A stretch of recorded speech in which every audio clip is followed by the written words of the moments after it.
চারদিকে শুধু গুলি আর গুলির শব্দ।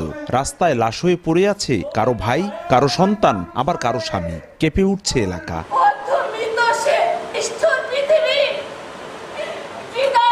সম্প্রতি দেশে ঘটে যাওয়া এমন ঘটনা তুলে ধরা হয়েছে নাটকের মাধ্যমে।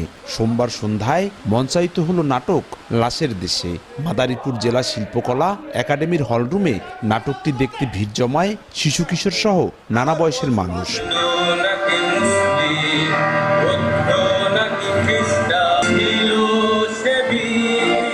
ছাত্র জনতার গণ অভ্যুত্থানে ঘটে যাওয়া ঘটনা ঠাঁই পায় নাটকে।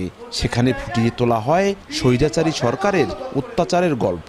স্বৈরাচারের বিরুদ্ধে কথা বলতে গিয়ে প্রাণ দিতে হয়েছে বহু মানুষকে, সেটিও বোঝানো হয়েছে 40 মিনিটের নাটকে।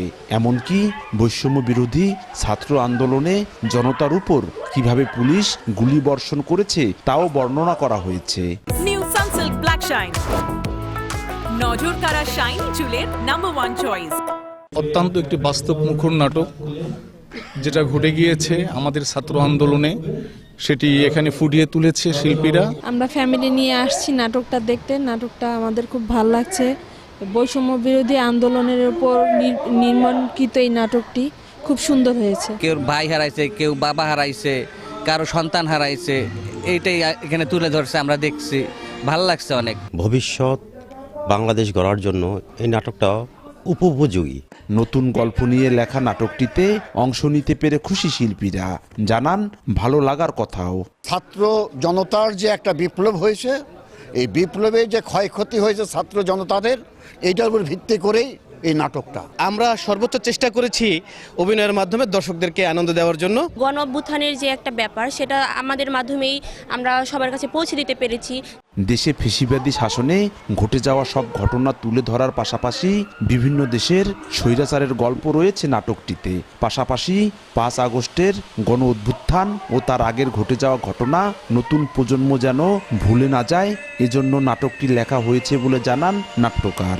আমি এই নাটকের মধ্যে শুধুমাত্র বাংলাদেশকে আনিনি, বাংলাদেশের পাশাপাশি বিশ্বে যত গণহত্যা আছে সবগুলোকে ব্লেন্ডিং করে আমি আসলে নাটকটা উপস্থাপন করার চেষ্টা করেছি। সব ক্ষেত্রে চিরতরে বৈষম্য দূর করতে এমন নাটকের বিকল্প কিছু নেই। পাশাপাশি সমাজকে পরিবর্তন করতে নিয়মিত নাটক মঞ্চায়িত করা হবে বলে জানান আয়োজকরা। এই অসঙ্গতিকে বা বৈষম্যকে চিরতরে দূরীভূত করার জন্য, তারুণ্যকে উজ্জীবিত করার লক্ষ্যে মূলত এই 64 জেলায় এই নাটক প্রযোজিত হচ্ছে এবং নির্মিত হচ্ছে। নাটকটা বেশ চমৎকার এবং খুব বিষয়বস্তুটা ফাইন। আমার খুবই ভালো লাগছে, আমি নাটকটা দেখছি, আমার চমৎকার লাগছে। সংস্কৃতি মন্ত্রণালয়ের পৃষ্ঠপোষকতায় বাংলাদেশ শিল্পকলা একাডেমির আয়োজনে ও জুয়েল কবিরের রচনায় এতে অংশ নেয় মাদারীপুর জেলার 16 জন শিল্পী। সঞ্জয় কর্মকার, অভিজিৎ, সময় সংবাদ, মাদারীপুর।